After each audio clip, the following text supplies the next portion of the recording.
ధర్మాన్ని వదిలిపెట్టేశాడు అనుకోండి, లక్ష్మీ కటాక్షం ఉండదు. అప్పుడు ఎక్కడ ధర్మం ఉందో మళ్ళీ ఆవిడ వెతుక్కుని వెళ్ళిపోతుంది.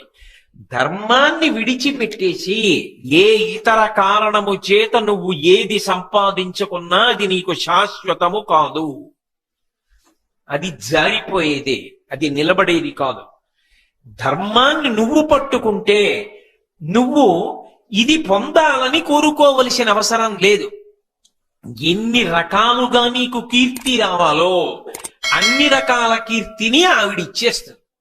ఇచ్చేసి, నా బిడ్డ ధర్మాన్ని పట్టుకున్నందుకు వాడికి ఎన్ని ఇచ్చానో చూసావా అని వాడు కీర్తివంతుడైతే ఆవిడ సంతోషిస్తుంది.